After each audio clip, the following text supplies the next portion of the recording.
बिस्मिल्लाहिर्रहमानिर्रहीम, अस्सलाम वालेकुम। मैं हूं रियाजुद्दीन और आप देख रहे हैं Venus sports celebrities with Riyazuddin. जनाब, आज का प्रोग्राम जो है क्रिकेट और हॉकी पर है। और मैं आपको ये बताता चलूं कि सह मुल्की क्रिकेट सीरीज़ जो है वो दुबई में शुरू हो चुकी है। पाकिस्तान, अफगानिस्तान और मुत्तहदा अरब अमारात की टीमें जो हैं इसमें शरीक हैं। और ये तमाम टीमें जो हैं ज़ाहिर होस्ट तो मुत्तहदा अरब अमारात की टीम है। यकीनन उसने हाल ही में अच्छी परफॉर्मेंस का भी मुजाहरा किया और मुख्तलिफ़ टीमों को उसने शिकस्त भी दी है। जहाँ तक अफ़गानिस्तान की टीम है तो सब ये कहते हैं कि जी वो डार्क हॉर्स है और बेहतरीन परफॉर्मेंस का मुजाहरा करने में कामयाब भी रही है। ख़ास तौर से उनकी जो स्पिनर्स का शुबा है वो बहुत ही ज़बरदस्त है और देखना होगा कि इन विकटों पे वो किस तरह की परफॉर्मेंस पेश करती है। पाकिस्तान की टीम जिसने ज़ाहिर है आईसीसी के कमोवेश तमामी जो वर्ल्ड कप हैं जो मुख्तलिफ फॉर्मेट पे होते हैं वो उसने जीतने का कारनामा अंजाम दे चुकी है। लेकिन पाकिस्तान की टीम जो है उसकी परफॉर्मेंस जो है हमेशा अनप्रिडिक्टेबल रहती है, कंसिस्टेंसी नहीं है। कभी हमारी टीम बहुत अच्छी परफॉर्मेंस पेश करती है, कभी ख़राब करती है, लेकिन है हमारी टीम खतरनाक और किसी भी टूर्नामेंट को जीतने का कारनामा अंजाम दे सकती है। तो बड़ी उम्मीदें हैं जनाब। ये टूर्नामेंट जो है सह मुल्की टूर्नामेंट क्रिकेट सीरीज़ जो है ये 7 सितंबर तक जारी रहेगी और देखना होगा कि 7 सितंबर को कौन सी टीमें जो हैं फाइनल पहुँचती हैं। लेकिन ये बहरहाल हकीकत है कि जो भी टीम इस टूर्नामेंट में जीतने को कारनामा अंजाम देगी इस टूर्नामेंट को, वो एशिया कप में यकीनन बड़े पुरएतमाद तरीके से शिरकत करेगी। और आपको पता है कि एशिया कप जो है वो भी 9 सितंबर से 28 सितंबर तक मुत्तहदा अरब अमारात में ही हो रहा है। और ये तीनों टीमें ऐसी हैं कि यकीनन इनको ज़्यादा वक्त वहाँ पे गुजारने का मौका मिला है, तो वहाँ के जो इन्वायरमेंट है उससे भी ये टीमें जो है हम आहंग हो गई हैं। और अब आते हैं जनाब आईसीसी वीमेंस वर्ल्ड कप की तरफ। आईसीसी वीमेंस वर्ल्ड कप जो है वो भारत और श्रीलंका में हो रहा है, लेकिन श्रीलंका में इसलिए भी हो रहा है कि पाकिस्तान और इंडिया के दरमियान जो एक मुआहदा हुआ है हाइब्रिड मॉडल कि जब जब आईसीसी के या एशियन क्रिकेट काउंसिल के जो टूर्नामेंट्स होंगे वो दोनों टीमें जो है न्यूट्रल मुकाम पे खेलेंगी। तो पाकिस्तान वीमेंस टीम जो है अपने सारे मैचेस जो है वो श्रीलंका में खेलेगी और पाकिस्तान की टीम अगर फाइनल में पहुंचती है और या फिर उधर से इंडिया की टीम भी फाइनल में पहुंचती है तो उससे भी फिर जो है श्रीलंका जाकर पाकिस्तान की टीम के साथ फाइनल खेलना पड़ेगा। तो पिछले दिनों पाकिस्तान वीमेंस क्रिकेट टीम का ऐलान कर दिया गया। फातिमा सना जो है वो पाकिस्तान क्रिकेट टीम की कप्तान है। लेकिन जनाब इस आईसीसी वीमेंस वर्ल्ड कप के हवाले से बड़ी तवज्जो तलब बात यह है कि बेंगलोर जो मतलब वहाँ पे मेज़बान भी था आईसीसी वीमेंस वर्ल्ड कप का, लेकिन 4 जून को आईपीएल के दौरान वहाँ पे रॉयल चैलेंजर्स बेंगलोर की टीम ने जब फतह हासिल की और उसका जश्न मनाया जा रहा था तो उस दौरान जनाब भगदड़ में 11 अफराद जो है जहाँ बाखबर थे, जो शायकीन वहाँ पे मैच देखने के लिए आए थे और सैकड़ों की तादाद में जख्मी हुए थे। तो जनाब बेंगलोर को जो है मेज़बानी से निकाल दिया गया है और उसके सारे मैचेस जो हैं अब मुंबई में खेले जाएंगे। अब आते हैं हॉकी पे जनाब। पाकिस्तान हॉकी टीम को प्रो लीग में शिरकत की इजाज़त मिल गई है और इस सिलसिले में जो है पैसे का भी इंतज़ाम हो गया है। हुकूमत पाकिस्तान और पाकिस्तान स्पोर्ट्स बोर्ड ने बाकायदा 25 करोड़ रुपए जो है वो इसके लिए मुख्तस किए हैं, जबकि पाकिस्तान हॉकी फेडरेशन को 10 से 20 करोड़ रुपए का इंतज़ाम जो है वो अपने तौर पर करना होगा। तो ये एक बड़ी खुशाइंद बात है। गो कि वहाँ पे इंटरनेशनल रैंकिंग में जो टीमें टॉप पे हैं उनसे आपको खेलने का मौका मिलेगा और पाकिस्तान के लिए अपने एक्सपोजर को बेहतर करने का भी मौका मिलेगा। पाकिस्तान की टीम जो है तजुर्बा भी हासिल करेगी और जो आइंदा के लिए काम आएगा। और जनाब दूसरी जानिब पाकिस्तान स्पोर्ट्स बोर्ड ने पाकिस्तान हॉकी फेडरेशन की माली जो बेज़ाब्तियाँ हैं उसके हवाले से न सिर्फ तहफ़्फ़ुज़ात का बल्कि सख्त नाराज़गी का भी इजहार किया। देखते हैं कि आगे क्या होता है। 2-4 दिन में उनसे वो चीज़ें ही मांगी गई हैं और एक जो पिछले दिनों बाकायदा एक मीटिंग हुई थी जिसमें शाला रज़ा साहिबा भी थी, पाकिस्तान स्पोर्ट्स बोर्ड के लोग भी थे और पाकिस्तान हॉकी फेडरेशन के अहदेदार भी थे, शामिल थे। तो उस सिलसिले में बहरहाल उस कमेटी ने जो है एक रिपोर्ट मतलब मांगी है जो 1 महीने के बाद पेश की जाएगी, जो पाकिस्तान हॉकी फेडरेशन ने बेज़ाब्तियाँ की हैं। और जनाब 12वां एशिया कप जो है इस वक्त इंडिया में शुरू हो चुका है। ये इवेंट जो है वर्ल्ड कप के लिए भी क्वालिफाइंग राउंड है, इसकी अहमियत बड़ी बहुत ज़्यादा है। लेकिन अनफॉर्चुनेटली पाकिस्तान और ओमान की टीमें जो हैं इसमें इसलिए शिरकत नहीं कर रही हैं कि उनको जो है सिक्योरिटी खदशात थे जिस वजह से पाकिस्तान की टीम उसमें शामिल नहीं है। बहरहाल ये अगर वहाँ सिक्योरिटी खदशात ना होते और भारत का रवैया अच्छा होता तो पाकिस्तान की टीम भी शिरकत करती और उसके लिए चांस था कि वो वर्ल्ड कप के लिए क्वालिफाई करती। और जनाब कराची में जो कौमी गेम्स हैं उसकी तैयारियां जो हैं जनाब ज़ोर शोर से जारी हैं और ये 35वें कौमी गेम्स जो है 6 दिसंबर से लेकर 13 दिसंबर तक यहाँ मुनक़द होंगे। तो जनाब ये तो थी सूरत हाल मुख्तलिफ स्पोर्ट्स की। और अब आते हैं जनाब आज के प्रोग्राम की तरफ। जैसा कि मैंने कहा है कि आज का प्रोग्राम हमारा क्रिकेट और हॉकी पे। तो जनाब हमारे दरमियान दो बड़ी शख्सियत बैठी जिनका बड़ा तजुर्बा है क्रिकेट और हॉकी के अलावा हवाले से। तो जनाब हमारे साथ मौजूद हैं इस वक्त प्रोफेसर राव जावेद इकबाल साहब, जो कि फाउंडर और सेक्रेटरी हैं पाकिस्तान इंस्टीट्यूट ऑफ हॉकी के। और उसके साथ साथ जनाब गुज़िश्ता साल लाहौर में स्पोर्ट्स की तमाम तंजीमों का एक बाकायदा एक तकरीब हुई थी उनकी जानिब से, जिसमें उनको यानी प्रोफेसर राव जावेद इकबाल साहब को एम्बेसडर ऑफ हॉकी का खिताब दिया गया था। और जनाब हमारी दूसरे जो मेहमान हैं, पहले तो हम राव जावेद साहब अस्सलाम वालेकुम। वालेकुम। कैसे हैं आप? अल्हम्दुलिल्लाह, ठीक ठाक हैं अल्लाह का करम। जनाब और दूसरे जो हमारे मेहमान हैं जनाब वो हैं आरिफ वहीद साहब, जो क्रिकेट एनालिस्ट भी हैं, क्रिकेट एक्सपर्ट भी हैं और क्रिकेट ऑर्गेनाइज़र भी हैं। और उसके साथ साथ जनाब रीजनल क्रिकेट एसोसिएशन कराची के ऑफिशियल हैं और जनाब सेक्रेटरी हैं जोन 1 के। इसी तरह 2018 में जो एशियन गेम्स इंडिया में हुए थे उसमें वो पाकिस्तान के क्रिकेट टीम जो थी उसके वो मैनेजर भी थे। और इसी तरह सीपैक टाकरा जो है थाईलैंड में हुआ उसमें वो पाकिस्तान टीम के मैनेजर थे और उसके साथ साथ चेयरमैन हैं सिंध खो खो एसोसिएशन के। तो जनाब बड़ा तजुर्बा है, बड़ी एक्सपर्टीज़ हैं और बड़ा एक्सपोजर है हमारी इन शख्सियात का जो आज हमारे साथ यहाँ पर मौजूद हैं। क्योंकि क्रिकेट का मौसम है और जनाब क्रिकेट जो है वो इस वक्त मुत्तहदा अरब अमारात में यकीनन आपने देखा कि शुरू हो चुका है वहाँ पे सह फरीकी टूर्नामेंट। और पाकिस्तान क्रिकेट टीम में जो जिस तरह से उसका ऐलान हुआ है, आरिफ वहीद साहब आप मजमूई तौर पर क्या कहेंगे कि पाकिस्तान की टीम को इस टूर्नामेंट में कहाँ देख रहे हैं आप? बहुत शुक्रिया रियाजुद्दीन साहब। अब चूंकि जिस तरह का ये फॉर्मेट T20 फॉर्मेट का ये टूर्नामेंट्स और T20 टूर्नामेंट्स में आपको पता है कोई भी टीम किसी वक्त भी कमबैक कर सकती है, किसी भी वक्त। तो किसी भी टीम को भी आप ये छोटा नहीं कह सकते, क्योंकि अभी अफगानिस्तान और ये यूएई की इन्वायरमेंट में मैच हो रहा है। तो यूएई की अभी अब टीम की जो सबसे हम आप समझते हैं कि निचले रैंकिंग की टीम है, उसकी भी अगर कारकर्दगी देखें तो न्यूजीलैंड को उन्होंने पिछले दिनों हराया और बांग्लादेश की टीम को सीरीज हराई, तो वो भी बड़ी तेज़ी के साथ वो जो है ऊपर आ रही है। उनके कप्तान मोहम्मद वसीम है और जवादुल्ला है, वो बहुत अच्छे एज ए क्रिकेटर के तौर पे आ रहे हैं। उसके बाद हम अफगानिस्तान की अगर बात करें तो मैं समझता हूँ कि अगर अफगानिस्तान की टीम ये जो यहाँ की यूएई की जो इन्वायरमेंट है और यहाँ की जो कंडीशन है उसमें सबसे ज़्यादा जो स्टेबल टीम इस वक्त नज़र आ रही है वो अफगानिस्तान की टीम नज़र आ रही है। पाकिस्तान की टीम कहाँ नज़र आ रही है आपको? देखिए पाकिस्तान की टीम इस वक्त जो है रीस्टेबल प्रोसेस से गुजर रही है। माइक हैसन आप को जो नए आए हैं, फिर सलमान अली आगा हैं, वो भी अभी नए कप्तान आए हैं। फिर उसके बाद उन्होंने जितने यंगस्टर का जो ज़्यादा इंडक्शन किया, तो इसका मतलब है कि हमारी टीम एक प्रोसेस से गुजर रही है। और पिछले 14 मैच देखे तो हमने सीनियर्स खिलाड़ी के बगैर, बाबर और जवान के बगैर हमने ये मैचेस खेले। अपने प्रोफेसर राव जावेद साहब, हॉकी के मौजूदा हालात, बड़ा मतलब एक बर्निंग इशू चल रहा है, तमाम मामलात पे बेज़ाब्तियाँ भी सामने आ रही हैं। और हाल ही में जो एक मीटिंग हुई थी जिसमें बड़ी शख्सियात मौजूद थी उसमें भी बाज़ तहफ़्फ़ुज़ात का इज़हार किया गया।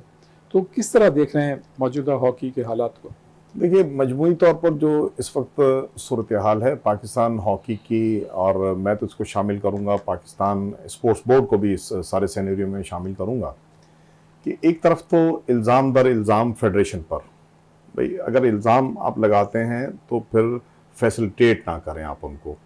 एक साइड पर तो सूरत हाल ये है कि मुसलसल लेटरबाजियाँ हो रही हैं। पिछले दिनों 11 अगस्त को एक लेटर निकला था जिसमें 7 दिन का उनको वक्त दिया गया था कि 7 दिन में जो बेज़ाब्तियाँ हैं, ख़ासतौर पे सदर का जो इलेक्शन था, सदर को अपॉइंट किया गया था, वो उसका जवाब मांगा था उन्होंने। जितने उनके बैंक अकाउंट्स हैं उनका उन्होंने जवाब मांगा था। फिर जितने अखराजात हुए हैं, जो गैर तरक्याती अखराज जिनको हम कहेंगे, उन अखराजात का हिसाब मांगा था। और फिर सबसे बढ़ के ये कि जो इस्लामाबाद में फेडरेशन ने ऑफिस बनाया है उस पर सख्त नाराज़गी का इजहार किया था। एक तरफ तो सूरत हाल पाकिस्तान स्पोर्ट बोर्ड की ये रहती है, दूसरी साइड पर वो फैसिलिटेट करता है। पैसे अभी प्रो लीग के भी उन्होंने दिए। देखिए जब तक अकाउंटेबिलिटी नहीं होगी पाकिस्तान हॉकी का रुख सीधा होना मुमकिन नहीं। जो आप बात कर रहे हैं प्रो लीग की, उसका ताल्लुक कोई पाकिस्तान हॉकी फेडरेशन से नहीं है, वो तो पाकिस्तान हॉकी टीम से है कि उसको एक मौका मिल रहा है और वहाँ पे उसको पार्टिसिपेट करना चाहिए। नहीं देखिए दोनों चीज़ें मैं लिंक इस हवाले से करता हूँ कि आज तो हमें मौका मिल गया और बच्चों को बड़ा अच्छा सीखने को भी मिलेगा। हमारी टीम, मैं समझता हूँ इस वक्त बड़ी एक मजबूत टीम है इस हवाले से कि आपके विंगर्स बहुत अच्छे हैं, आपकी डिफेंस लाइन बहुत अच्छी है। कमजोरियां हमारे पास दो जगह कमजोरियां में, एक आपका गोलकीपर गोलकीपिंग साइड है, वो कदरे कमजोर है दूसरों की निस्बत। फिर दूसरी ये कि आपका जो अब नया सिस्टम, आपके पेनल्टी कॉर्नर का जो था पेनल्टी शूट आउट है, पहले पेनल्टी कॉर्नर होता था, अब पेनल्टी शूट आउट की हमारी वो प्रैक्टिस और वो अंदाज नहीं है जो होना चाहिए, जो बैन अवी सतह को मीट करे। अब इसकी तैयारी हो, अब बात फिर वहीं आ जाती है कि तैयारी कौन करवाएगा, इसके बैक पे कौन है, फेडरेशन के कैसे लोग हैं, किस तरह, क्योंकि उनकी नीयतें और उनके मामला। देखिए पहले हमारे पास, आज से अगर आप 50-60 साल पहले चले जाएं, 1960 से आप शुरू करें इस चीज को, फेडरेशन के पास माली वसाइल नहीं थे सिरे से। लोग दाल लेके जाया करते थे, लोग दूसरों के घरों में खाना खाया करते थे, ड्राइवर तक दावत किया करता था, फेडरेशन के हवाले से कुछ भी नहीं मिलता था। लेकिन उस वक्त नीयतें दुरुस्त थी, जज्बा था। ये दो बुनियादी चीजें, ना तो अब नीयत दुरुस्त है, ना इन लोगों का जज्बा सीधे रुख पर है।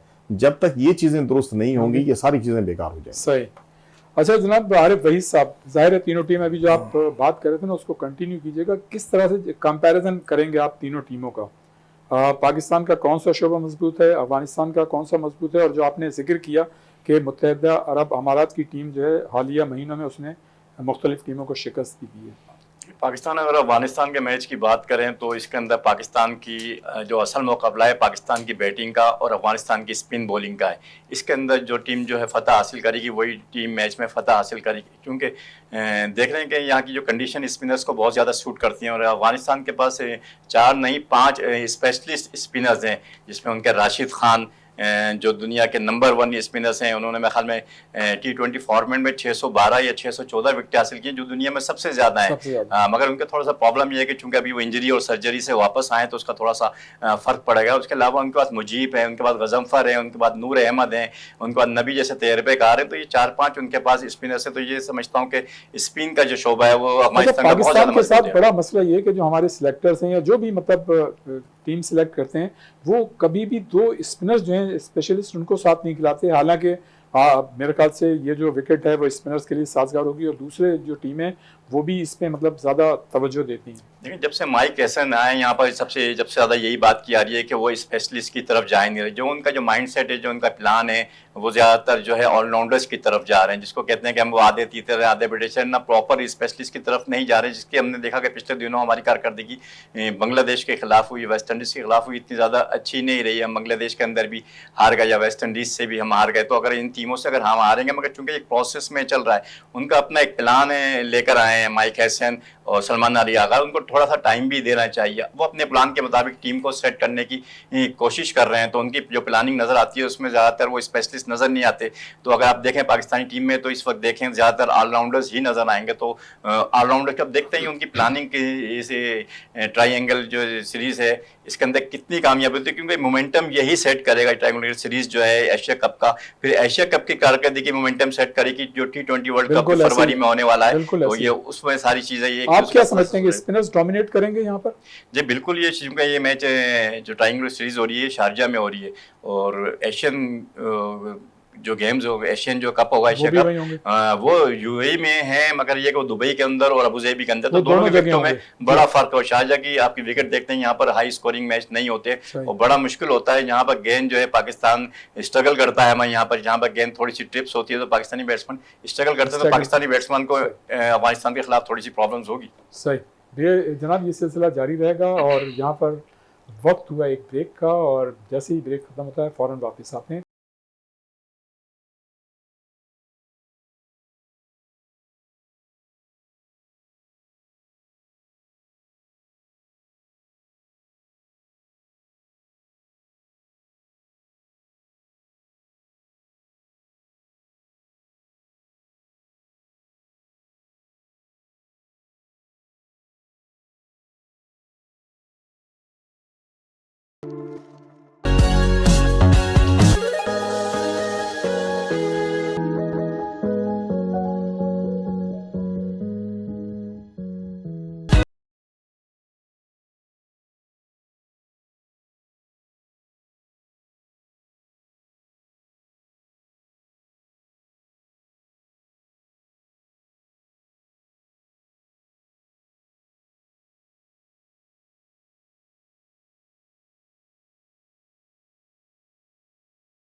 प्रोग्राम को शुरू करते हैं और प्रोफेसर राव जावेद इकबाल साहब, आप क्या समझते हैं कि मतलब फेडरेशन की अपनी कारकर्दगी तो अपनी जगह है, जो भी मतलब उन्होंने हालिया सालों में दी है, लेकिन जो हमारी रीजनल हॉकी एसोसिएशन है मुख्तलिफ बड़े शहरों की, उन्होंने क्या किरदार अदा किया, उनकी परफॉर्मेंस को आप कैसा देखते हैं? देखिए, अमूमन होता यही है कि जैसी फेडरेशन होती है उसकी रिफ्लेक्शंस आती हैं नीचे तक।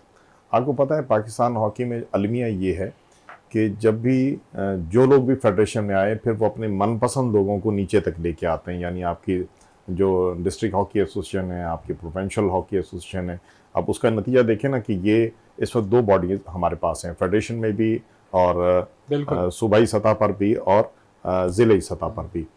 इस हवाले से मैं समझता हूँ कि अगर हम कारकर्दगी के हवाले से अगर जायज़ा लें तो मैं समझता हूँ कराची हॉकी एसोसिएशन, जिसको इस वक्त लीड कर रहे हैं ओलंपियन हनीफ खान, पिछले 3-4 साल का अगर जायज़ा लें तो जो कारकर्दगी कराची हॉकी एसोसिएशन की रही है, मैं समझता हूँ कि पाकिस्तान में किसी हॉकी एसोसिएशन ने इस तरह का किरदार अदा नहीं किया। आपको याद है कि एक ज़माने में मतलब न सिर्फ नेशनल हॉकी चैम्पियनशिप हर साल बाकायदगी से होती थी, जूनियर हॉकी चैम्पियनशिप होती थी, मुल्क के मुख्तलिफ बड़े शहरों में एक कौमी सतह का टूर्नामेंट होता था, और रीजनल जो हॉकी एसोसिएशंस थी वो मतलब शहरी सतह पे या रीजनल सतह पे भी लोकल क्लब्स के टूर्नामेंट, यानी पूरे साल जो है वो एक चेन होती थी, टूर्नामेंट्स होते रहते थे, जो अब हम गुज़िश्ता कई सालों से नहीं देख रहे हैं। तो इसमें फेडरेशन ही को आप मुर्द इल्ज़ाम ठहराएंगे या और भी जो स्टेक होल्डर हैं वो? दोनों चीज़ें हैं। देखिए, फेडरेशन चूंकि उन लोगों को लेके आती है जिनका बाज़-औक़ात हॉकी से सिरे से ताल्लुक़ ही नहीं होता है। देखिए,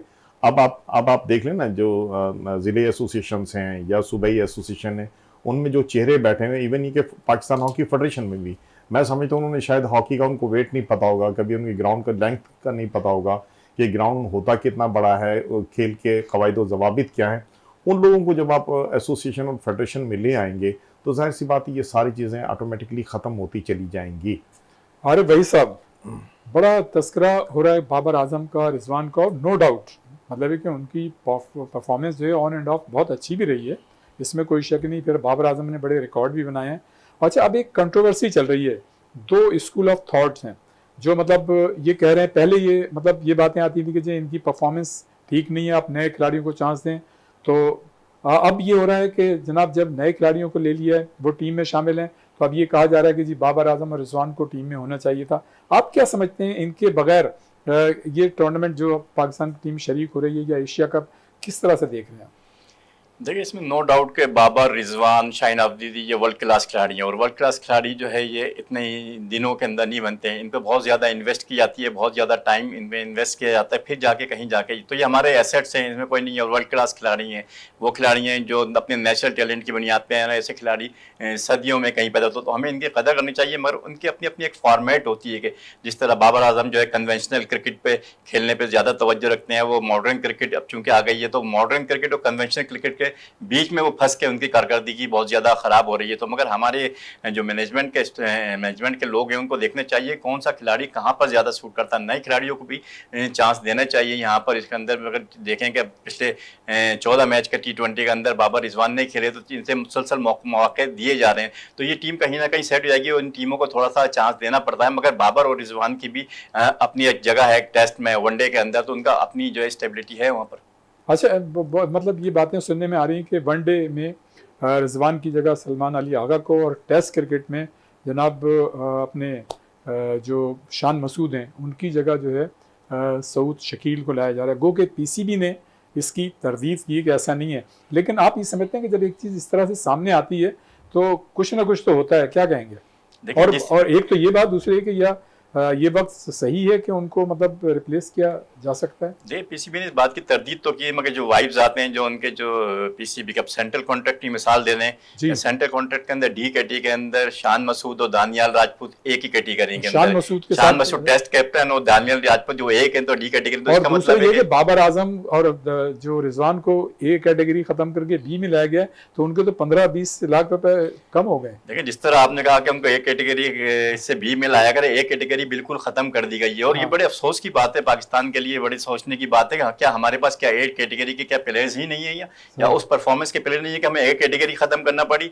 तो यकीनन ये खिलाड़ियों के साथ कुछ ना कुछ बैलेंस होना चाहिए। जब ये तो लगता है कि, और ऐसी चीजें सुनने में आ रही है कि शान मसूद की जगह सऊद को लाया जाएगा, और इसको इस बात से तकलीफ तो मिलती है। जी बिल्कुल, इस बात से तकलीफ मिलती है कि दोनों डी कैटेगरी के अंदर कर दिए हैं, और उनके साथ ये टेस्ट कप्तान के साथ ये सलूक भी इतना अच्छा रिस्पेक्टेबल नहीं है। ये मेरे ख्याल से ऐसा तो नहीं माइंड मेकअप कर रहे हैं उनका कि भाई अब जो है सऊद शकील आ रहे हैं, जी शान मसूद को जी बिल्कुल, ये बहुत ज्यादा बाहर जो चीजें बहुत ज्यादा देर में आती हैं, मगर उनकी अपनी एक प्लानिंग होती है, वो अपने बहुत ज्यादा शुरू में करते हैं, उनका अपना एक प्लान होता है साल का, तो वो उस प्लान पे अमल करते हैं, और फिर चंद दिनों के अंदर ये चीजें बाहर भी आ जाएंगी। अच्छा जावेद भाई, इसमें तो कोई शक नहीं है कि पाकिस्तान हॉकी टीम ने मुख्तलिफ औकात में बड़े बड़े कारनामे अंजाम दिए, ओलंपिक भी जीता, वर्ल्ड कप भी जीता, और कई मौक़ों पे ऐसा भी कि हमारी सिलेक्शन कमेटी जो है मेरिट पे टीमों को सिलेक्ट करती रही। लेकिन हमने हालिया महीनों या सालों में देखा है, गो कि हमारी टीम की परफॉर्मेंस अच्छी रही है, लेकिन हमने ये देखा है कि सिंध के खिलाड़ियों के साथ ख़ास तौर से ज़ाती हुई जो मेरिट पे खिलाड़ी थे वो सिलेक्ट नहीं हुए, जबकि हुकूमत सिंध जो है वो पाकिस्तान हॉकी फेडरेशन को गुज़श्ता कई सालों से 8 या 10 करोड़ रुपये सालाना ग्रांट भी देती रही है। तो ये मतलब क्या है ये? जी, सिंध गवर्नमेंट सालाना 10 करोड़ की ग्रांट जाती रही है फेडरेशन को, और ये बड़ी ह्यूज अमाउंट है। और ये मैं तो बल्कि मुझे तो ये एतराज़ भी था कि सिंध गवर्नमेंट डायरेक्ट फेडरेशन को देने के बजाय सिंध हॉकी एसोसिएशन को दे, मकामी ज़िले एसोसिएशन को दे, ताकि यहाँ का जो बेसिक स्ट्रक्चर दे दी ना, ठीक है ना, दे दी, लेकिन ये खिलाड़ियों के साथ मेरा एतराज़ रहा है। ज़्यादती इस वजह से होती रही है, जो मैं देखता रहा हूँ और मैं समझता रहा हूँ इस सारी सूरत हाल को। देखिए, मैंने अभी थोड़ी देर पहले कहा था कि जैसी फेडरेशन आती है फिर वो अपने मनपसंद लोग लेके आती है, और फेडरेशन हमारे साथ ख़ास तौर पे सिंध में ज़्यादती ये करती है कि हमारे वो बच्चे महज इसलिए नज़रअंदाज कर दिए जाते हैं कि साहब ये चूँकि हमारे अपोनेंट ग्रुप के लोग हैं, अपोनेंट ग्रुप के बच्चे हैं, तो ये इस वजह से ये बड़ी ज़्यादती हमारे साथ हो जाती है। और मैं समझता हूँ कि ऐसा होना नहीं चाहिए। मेरिट पे बच्चों को सिलेक्ट करें, बच्चा किसी ग्रुप का हो, बच्चे का किसी ग्रुप से कोई ताल्लुक नहीं होता, खिलाड़ी खिलाड़ी होता है। उस खिलाड़ी को कम से कम इस बुनियाद पे परखें कि ये पाकिस्तान का सरमाया है और पाकिस्तान टीम के लिए इसने तैयार होना है। तो उस नुक्ता नज़र से अगर देखेंगे तो ज़्यादती नहीं होगी, लेकिन चूंकि हम तो देखते ही अपनी नज़र से हैं और अपने लिए देखते हैं, सो ये ज़्यादतियाँ तो फिर पार्ट ऑफ गेम बन जाती है। सही। अच्छा जनाब आरिफ भाई, हमारा जो बॉलिंग अटैक है उसको आप उसकी परफॉर्मेंस किस तरह से देखते हैं? क्या वो परफॉर्मेंस जो है उनकी, मैं पूरा बॉलिंग अटैक की बात कर रहा हूँ, उसमें पेसर्स भी हैं और उसमें स्पिनर्स भी हैं, आप क्या समझते हैं कि अगर हम कंपैरिजन करें जो अब एशिया कप में टीमें आएंगी या अभी यहाँ पे हैं, तो आप कहाँ देख रहे हैं हमारे जो बॉलिंग अटैक है उसकी परफॉर्मेंस ऊपर की तरफ जा रही, ग्राफ ठहर गया है या नीचे की तरफ है? देखिए, पाकिस्तान की अगर पिछले 2-3 साल में अगर फतुहात का अगर देखें तो उसमें ज़्यादातर बॉलिंग पे पाकिस्तानी टीम डिपेंड करती रही है, और पाकिस्तान टीम के बाद इस वक्त बेहतरीन पेस अटैक है जिसके अंदर शाहीन शाह अफरीदी भी हैं, उसमें हारिस रऊफ़ हैं, हसन अली इस दफ़ा हैं। तो ये पाकिस्तान का जो बॉलिंग अटैक है, ये पेसर जो है ये बहुत दूसरी टीमों के मुकाबले में, दोनों टीमों के मुकाबले में बहुत बेहतरीन है, मगर यहाँ पर थोड़ा सा स्पिन जो बॉलिंग है वो बहुत ज़्यादा अहम किरदार अदा करेगा यहाँ की विकेटों में, जिसके अंदर हमारे पास अबरार हैं, फिर सफियान मुकीम है। तो हम कितने स्पिनर्स को चांसेस देते हैं, मगर पिछले दिनों में देखा गया जहाँ हमने अबरार को खिलाया वहाँ सुफियान मुकीम के साथ नहीं खिला सके, जहाँ सुफियान मुकीम खिलाया वहाँ अबरार को बाहर रखा। तो यहाँ प्रॉपर अभी मैनेजमेंट देखने की यहाँ उनका अपना गेम प्लान है, किस फॉर्मेट के साथ जाते हैं, मगर यहाँ स्पिन बॉलिंग अटैक जो है बहुत ज़्यादा इंपॉर्टेंट किरदार अदा करेगा, जिसमें अबरार अहमद का और सफियान मुकीम का किरदार बहुत अहम होगा इन विकेटों के ऊपर। अच्छा, हाँ जावेद साहब, इस वक्त मुल्क में मुख्तलिफ अकेडमीज़ मुख्तलिफ शहरों में काम कर रही हैं, आप क्या समझते हैं कि ये कितना बेहतर किरदार अदा कर रही हैं? लाहौर में भी हमने देखी, कराची में मुख्तलिफ में जो मुसलसल पूरे साल, मतलब मैं उन परमानेंट अकेडमीज़ की बात कर रहा हूँ, जैसे तौकीरदार मतलब लाहौर में काम कर रहे हैं, और भी मतलब इनका कितना किरदार है, या इनको मरबूत मतलब एक हिकमत अमली के तहत पाकिस्तान हॉकी फेडरेशन के साथ काम करना चाहिए, क्या कहेंगे आप? देखिए, इस वक्त जो प्लेयर्स की लॉट मिल रही है वो इन्हीं एकेडमीज़ की बदौलत मिल रही है। डार एकेडमी है, DHA एकेडमी जो पिछले दिनों बंद कर दी गई थी इन्हीं की चपलिश की वजह से, फेडरेशन की चपलिश की वजह से, अल्हम्दुलिल्लाह वो दोबारा ऑन हो गई है। और उसके अलावा उसमें ओलंपियन मंजूरुल हसन जो साबिक फुलबैक लेजेंड उनका बड़ा अहम किरदार, बहुत बड़ा किरदार था। सिर्फ उनकी चपकलिश में वो खत्म की गई थी। सही। और उनकी चपकलिश में, उनकी मुखालफत में। मुखालफत क्या है जी हाँ, तो मुखालफत थी। हालांकि उन्होंने ये कहा था कि भाई मुझे हटा दें, कम से कम हॉकी तो चलती रहे। लेकिन बहरहाल इतना बड़ा खिलाड़ी है। मंजूरुल हसन साहब से मेरी बड़ी बात हुई थी जी। उनसे फोन पे, और काफी डिस्कशन हुआ। बहुत ही मतलब तजुर्बेकार, उनका बड़ा एक्सपोजर है, एक्सपीरियंस है कमाल मंजूरुल हसन का, और वो बड़ी मतलब प्यारी शख्सियत है, और जितना वो मतलब दे सकते हैं ना हॉकी को, उनका फायदा उठाना चाहिए। मैं पाकिस्तान हॉकी में ये मंजूरुल हसन उन चंद खिलाड़ियों में से हैं कि जिन्होंने अपने आप को हॉकी के लिए वक्फ किया हुआ है। और मंजूरुल हसन और मुनव्वर जमान मरहूम की क्या जोड़ी हुआ, बहुत बड़ी जोड़ी थी। दुनिया शीशा पिलाई हुई दीवार होती थी। ये कहते थे कि ये वो चट्टान है जिसको तोड़ा नहीं जा सकता। तो बेहतरीन थे। देखिए हम फिर उस तरफ आ जाते हैं जो हमारी एकेडमीज काम कर रही हैं पूरे पाकिस्तान में। हम बतौर PIHB हम थोड़ा सा हिस्सा डाल देते हैं इसमें, कुछ हमारी एकेडमीज भी काम कर रही हैं। ये एकेडमीज ही इस वक्त बुनियादी काम कर रही हैं। देखिए फेडरेशन को चाहिए ये कि इनको मरबूत करें और इनके लिए कोई अच्छी सी एक गाइडलाइन तय करें, और उस गाइडलाइन के तहत इनको साथ लेके चलें, बजाय ये कि आप इस बुनियाद पे अलग कर दें कि साहब ये मेरा खिलाड़ी नहीं है, ये मेरे मुखालिफ के साथ खड़ा है या उसके साथ खड़ा है। नहीं, इसको छोड़ दें थोड़ी देर के लिए, पाकिस्तान का सोचें, पाकिस्तान के कौमी वकार का सोचें, और इनको इकट्ठे साथ लेके चलें। क्योंकि ग्रास रूट पे जो काम करने वाले लोग हैं बुनियादी तौर पे वही तो लोग होते हैं जो खिलाड़ियों की बड़ी लॉट आपको फराहम करते हैं। बिल्कुल। अरे भाई साहब, मिडिल ऑर्डर बैटिंग हमारी पाकिस्तान कहाँ देख रहे हैं? मतलब है मिडिल ऑर्डर बैटिंग हमारी मजबूत या नहीं है? मिडिल ऑर्डर बैटिंग में अब पिछले दिनों की कगाजी का तो जब से हसन नवाज आए तो थोड़ी सी बहुत ये स्टेबल हो गई है, और मिडिल ऑर्डर में हमारे पास ज़्यादातर ऑलराउंडर्स ही भरमार है। तो मिडिल ऑर्डर में हसन नवाज जो है मुसलसल परफॉर्म कर रहे हैं, और ये कई मैचों की जो फतुहात अगर आप देखें तो उसमें हसन नवाज का बड़ा किरदार है। और फिर हम साहबजादा अगर फरहान की बात ना करें, जिनको मुसलसल कई दफ़ा जाते वक्त बिठाने के बाद खिलाया गया, और जब भी खिलाया उन्होंने मैच विनिंग परफॉर्मेंस दी। साहबजादा फरहान ने अगर 6 मैच खेले हैं तो उसमें 3 में वो मैन ऑफ दी मैच रहे हैं। तो ऐसे खिलाड़ियों को मुसलसल चांसेस देने चाहिए, और टीम को जो बैलेंस जो है सही रखना चाहिए।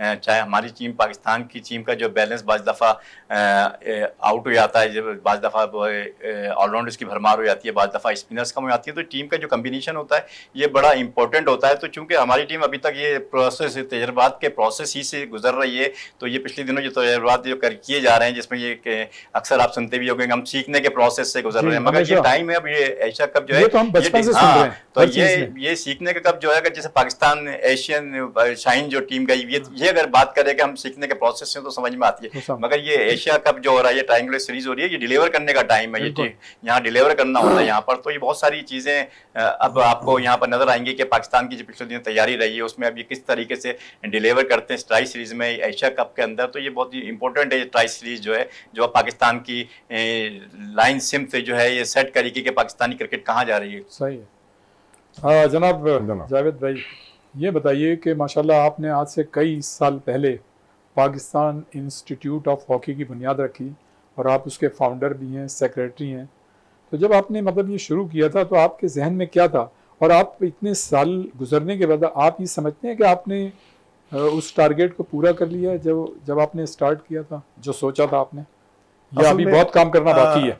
जब हमने ये काम शुरू किया था तो बुनियादी तौर पर हमारे जहन में एक ख्याल था कि देखिए हर शख्स फेडरेशन का हिस्सा नहीं हो सकता, हर शख्स एसोसिएशन का हिस्सा नहीं हो सकता, क्योंकि हमारे यहाँ आम तौर पर रवैया ये है कि जब मैं फेडरेशन में जाऊँगा तो कुछ करके दिखाऊँगा, या एसोसिएशन का हिस्सा बनूँगा तो कुछ करूँगा। हमने ये सोचा कि हम अपने तौर पर एक किरदार अदा करते हैं अपना, कि हम किस हद तक और कितना पाकिस्तान हॉकी के लिए काम कर सकते हैं। सो हमने इस सोच के तहत पाकिस्तान इंस्टीट्यूट ऑफ हॉकी की तश्कील दी, और मेरा ख्याल है ये एक अच्छी खबर ये भी है कि उसमें बुनियाद में आपका भी एक बहुत बड़ा किरदार हमारे साथ रहा है, और आपने भी हमारी हौसला अफजाई जिस अंदाज से की थी वो हम बोल नहीं सकते सारी उम्र। Thank you. हमने जो काम शुरू किया था आज 2012 से शुरू किया था, आज हम 2025 पे खड़े, गालिबन 13 साल हमारे इस काम को हो गए। काम करने को अभी भी बहुत है, क्योंकि पाकिस्तान हॉकी जब तक उस मयार पे नहीं पहुंच जाती कि जो हमारा एक माजी था, मैं समझता हूँ काम ख़त्म नहीं होता, और न काम रुकता भी नहीं है। हाँ, हमने ये किरदार जो अदा करना था, हम समझते हैं कि हम बड़ी हद तक उस किरदार को अदा करने में कामयाब हुए हैं। सही जनाब, ये सिलसिला जारी रहेगा। यहाँ पर वक्त हुआ एक ब्रेक का, ब्रेक के बाद फ़ौरन वापस आते हैं। मैं आपको बताता चलूँ कि हमारे साथ मौजूद हैं आरिफ वहीद साहब जो कि क्रिकेट एनालिस्ट हैं, क्रिकेट एक्सपर्ट हैं, क्रिकेट ऑर्गेनाइज़र हैं, जबकि प्रोफेसर राव जावेद इकबाल साहब जो कि फाउंडर हैं और सेक्रेटरी हैं पाकिस्तान इंस्टीट्यूट ऑफ हॉकी के। तो जनाब ये सिलसिला जारी रहेगा, एक ब्रेक, और ब्रेक के बाद फ़ौरन वापस आते हैं।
एक मतलब फिर हम आपको प्रोग्राम में खुश आमदीद कहते हैं।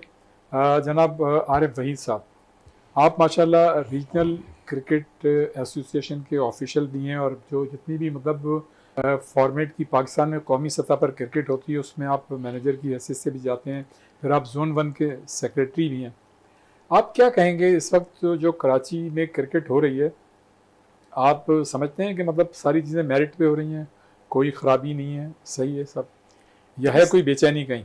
देखिए, बेचैनी तो होती है, सारी चीज़ें आइडियल तो कभी भी कहीं नहीं होती, मगर आप ये होता है कि जितनी भी आपकी जो शॉर्ट कमिंग्स है, लूपहोल्स, उनको किस हद तक आप कट डाउन कर सकते हैं, किस हद तक कम कर सकते हैं, तो फिर जाके चीज़ें बेहतरी की तरफ जाती है। तो इसी तरह जो क्रिकेट में अगर हम सिस्टम की हमेशा से बात करते हैं कि हमारी सिस्टम जो अभी तक हमारी जो पाकिस्तान की जो ऊपर की क्रिकेट चल रही है वो नेचुरल टैलेंट पे चल रही है। हम नेचुरल टैलेंट पे हम कब तक खेलते रहेंगे, मगर हमें अपने सिस्टम को मजबूत बना, हमारे पास सिस्टम मौजूद है सारा, मगर इस सिस्टम को बेहतर और मजबूत बनाने पड़ेगा। उसमें सबसे पहले जो होती है हमारी जितनी नीचे ग्रास रूट लेवल, किसी भी स्पोर्ट्स में अगर देखें तो ग्रास रूट लेवल की जो स्पोर्ट्स होगी, जब वो स्ट्रांग होगी तो ऊपर की क्रिकेट को या ऊपर की स्पोर्ट्स खुद ब खुद स्ट्रांग होगी। और ग्रास रूट में सबसे पहले एकेडमीज आती हैं, क्लब लेवल आते हैं, जिसमें क्लब स्पोर्ट्स आती है।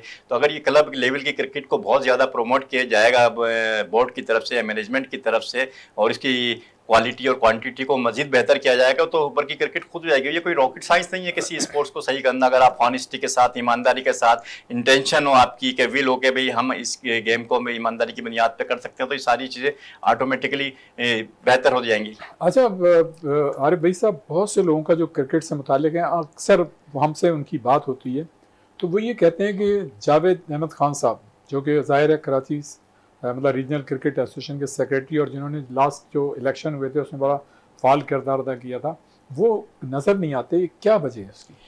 जी, जावेद खान हमारे सेक्रेटरी थे, बल्कि हैं यहाँ पर अभी रीजनल क्रिकेट एसोसिएशन कराची के, तो उनकी अपनी मसरूफियत कोई और काम कर रहा है? नहीं, अभी कोई उनकी जगह कोई काम नहीं कर रहा उनकी सीट पे। वो क्या वजह नज़र नहीं आ रहे? बस उनकी अपनी मतलब मसरूफियत कराची की क्रिकेट के मंजरनामे से गायब हैं। जी जी। मतलब जाहिर है आप लोगों को तो पता होगा, क्यों ऐसा है? बस उनकी अपनी वजूहत होंगी कोई सारी है, जिस अगर आप उनको कभी बुला के उनसे पूछें तो ज्यादा बेहतर अंदाज के अंदर वो बता पाएंगे। हम तो उनको मतलब पहले फोन करते थे तो बात हो जाती थी, प्रोग्राम से भी आते थे, लेकिन कई मैंने फोन किए उनको, लेकिन वो फोन जो है अटेंड नहीं हो सका। हो सकता है कहीं मसरूफ हों।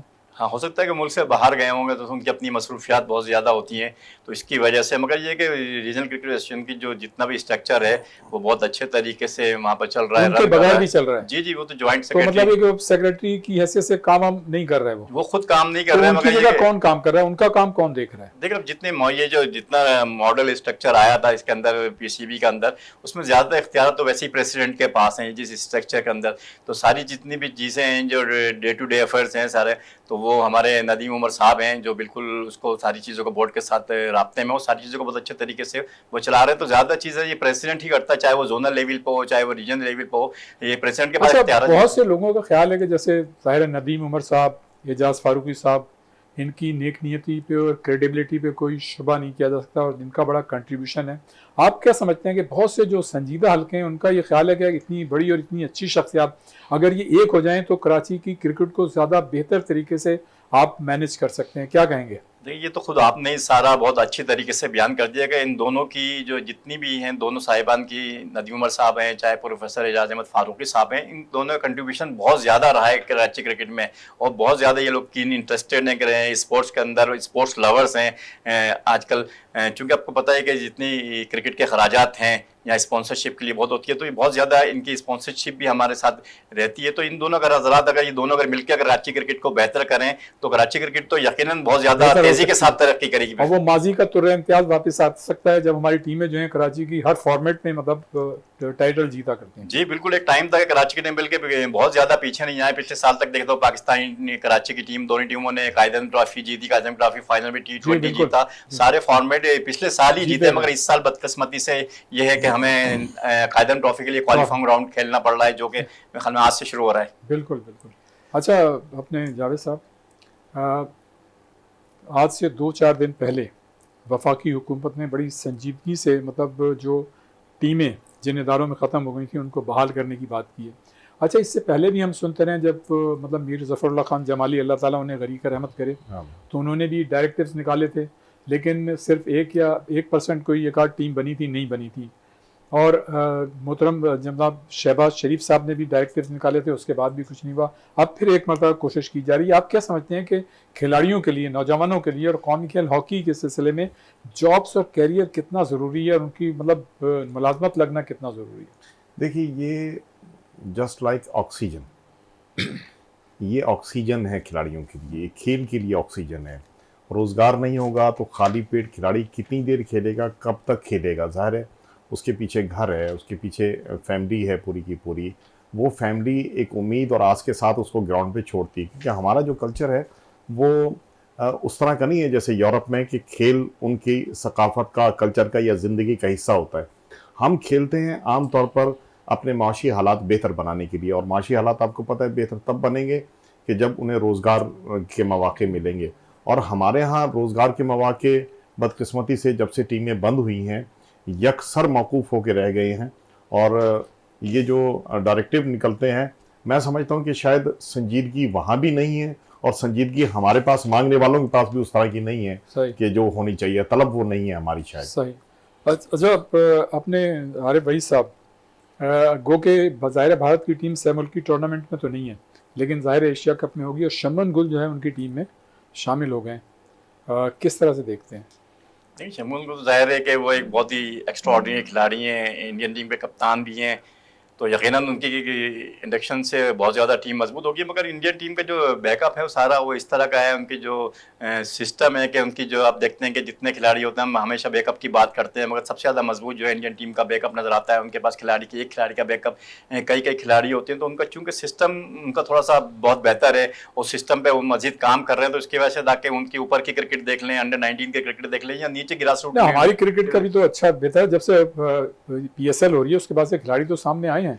ये और बात है कि T20 फॉर्मेट पे आते हैं, लेकिन हम उन्हें वनडे और टेस्ट में ले जाते हैं। देखिए, बोर्ड की तरफ से इस दफा जो है बहुत ज्यादा कोशिश की, मोहसिन नकवी साहब बहुत ज्यादा कुछ करे, जिस तरह उन्होंने इंफ्रास्ट्रक्चर को बेहतर किया। मोहसिन नकवी साहब का कारनामा ये अच्छा है कि उन्होंने एशिया कप के हवाले से जो मीटिंग थी वो उन्होंने मतलब एशियन क्रिकेट काउंसिल की मीटिंग भी कराने में कामयाब रहे, फिर एशिया कप का उन्होंने शेड्यूल का भी ऐलान कर दिया। तो इसमें तो कोई शक नहीं, इंटरनेशनली जो है उन्होंने कामयाबी के साथ वो आगे बढ़े।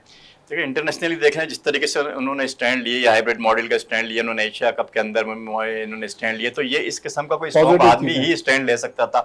और लोकली अगर आप देखें तो जिस तरीके से चैंपियंस ट्रॉफी के दौरान इंफ्रास्ट्रक्चर हमारे जो हाल था, दुनिया कह रही थी कि इतनी जल्द जो है ये कामयाब नहीं हो सकेंगे इंफ्रास्ट्रक्चर बनाने में, 2-2.5 महीनों में इंफ्रास्ट्रक्चर की, जब भी रातों रात इंफ्रास्ट्रक्चर को बेहतर कर सकते हैं, तो मैं समझता हूँ कि इनको रातों रात ये क्रिकेट भी बेहतर कर सकते हैं।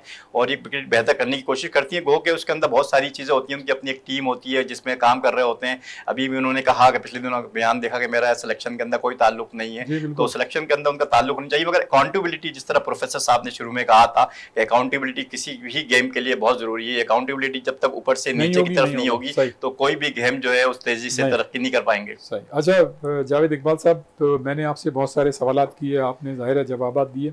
कोई ऐसी बात हॉकी के हवाले से जो आपके जहन में हो और मैं ना पूछ सका हूँ, एक तो वो ज़रूर कीजिएगा और काइंडली हमारे नौजवानों को पैगाम ज़रूर दीजिएगा।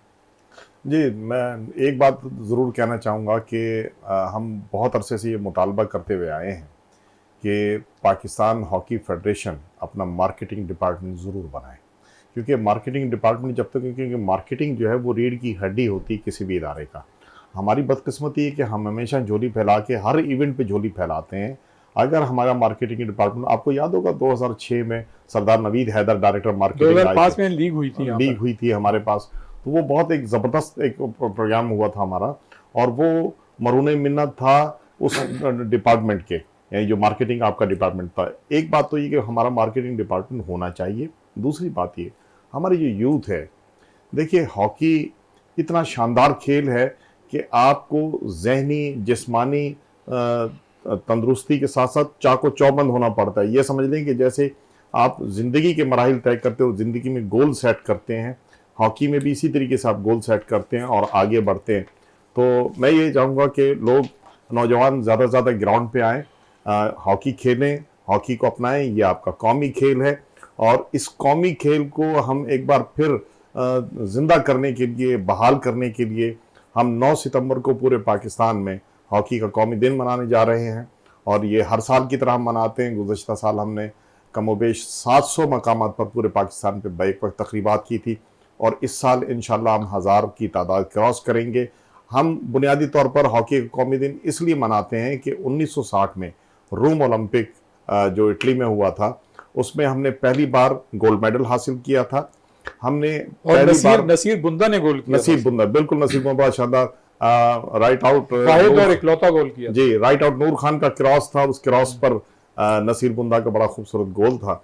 वो वाहिद गोल था जिसकी बुनियाद पर हमने गोल्ड मेडल हासिल किया। दूसरी ये कि हमने इंडिया की ओलंपिक हॉकी में 32 साल बर्तरी का खात्मा किया था। और तीसरी ये कि उसी की बुनियाद पर पाकिस्तान में हॉकी को कौमी खेल करार दिया गया था। तो हम उस बुनियाद पर हम ये दिन मनाते हैं। मैं पूरी कौम से ये अपील करूँगा कि आइए हम सब मिल के हम पाकिस्तान के इस कौमी खेल के लिए कौमी दिन मनाएं। और मैं हुकूमत पाकिस्तान से भी दरख्वास्त करूँगा, क्योंकि हमने आज ही मियाँ नवाज शरीफ, शहबाज शरीफ को, हमने राना सनाउल्लाह को, राना मशहूद साहब को, हमने बाकायदा इनको लेटर भी लिखे हैं कि इस दिन को सरकारी तौर पर हॉकी का कौमी दिन करार दिया जाए। जी, अपने आरिफ वहीद साहब, यही सवाल जो मैंने अपने जावेद साहब से, यही आपसे, एक कोई ऐसी बात जो क्रिकेट के हवाले से अगर है तो ज़रूर कहें, और देखिए नौजवानों को पैगाम। मैं अगर स्पोर्ट्स मैनेजमेंट के हवाले से कहना चाहूँ तो मैं सारे इदारों के ये बात कहना चाहूँगा कि अपनी जो काम जो है वो ऑनेस्टी से कर रहे हैं, मेरिट पे कर रहे हैं और प्राइड ऑफ पाकिस्तान को जहन में रखें, तो फिर ये चीज़ें खुद ब खुद बेहतर होंगी। खिलाड़ियों के हवाले से ये है कि खिलाड़ी जितने भी हैं, चाहे वो क्रिकेट के हों, दूसरे क्रिकेट के खासतौर पर चूँकि मेरा ताल्लुक मैनेजमेंट से है, मैनेजरी जॉब रही है, तो क्रिकेट में खिलाड़ियों के लिए यही है कि आप क्रिकेट के अंदर सिर्फ स्किल ज़रूरी नहीं रही है कि आप क्रिकेट एक स्किल की बुनियाद पे, अब आपको मॉडर्न क्रिकेट है उसके अंदर आपको फिटनेस का ख्याल रखना है, अपने डिसिप्लिन का ख्याल रखना है, अपने कैरेक्टर का ख्याल रखना है। तो ये तीनों चारों चीज़ें अगर आप लेकर साथ चलेंगे तो फिर इंशाल्लाह जो आपके जो गोल हैं, हाई लेवल के गोल हैं, वो आप अचीव करेंगे। बहुत शुक्रिया जनाब आरिफ वहीद साहब, आप तशरीफ़ लाएँ। इंशाअल्लाह ताला आइंदा भी आप को दावत देंगे। और जनाब प्रोफेसर राव जावेद इकबाल साहब, आपका बहुत शुक्रिया, आप तशरीफ़ लाएँ। इंशाअल्लाह आइंदा भी आपको सहमत देंगे। तो नाज़रीन, ये था हमारा आज का प्रोग्राम। यकीन आपको ये प्रोग्राम पसंद आया होगा। इसकी फ़ीडबैक हमें ज़रूर दीजिएगा और इंशाअल्लाह आइंदा प्रोग्राम में किसी नई शख्सियत, नई शख्सियात के साथ एक मरतबा फिर हम आपकी खिदमत में हाजिर होंगे। उस वक्त तक के लिए रियाज़ुद्दीन को इजाज़त दीजिए। अल्लाह हाफ़िज़।